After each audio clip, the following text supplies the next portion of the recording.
Welcome back, everyone. Today, I'm excited to show you how to watch NBC Sports live online step by step. Whether you're into the Premier League, NFL Sunday Night Football, or NASCAR, NBC Sports has you covered. First up, head over to the NBC Sports website. In the top right corner, click on Watch or Sign In. Choose your TV provider like Xfinity or Hulu Live to unlock all that live content. No cable? No problem. You can also stream NBC Sports on Peacock Sling TV or Fubo TV.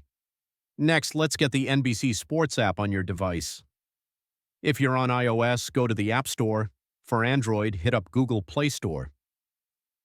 Search for NBC Sports and tap Download, then Open. Once you're in, sign in with your TV or streaming provider to connect your account. This gives you access to live events, replays, and exclusive highlights wherever you are. Now let's customize your experience.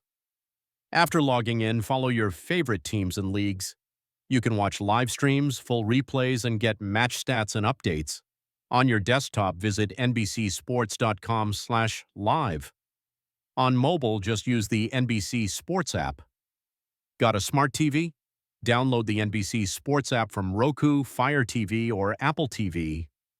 Congratulations! You're all set to stream NBC Sports live anytime, anywhere. If this tutorial helped you, give it a thumbs up, subscribe, and share it with your fellow sports fans.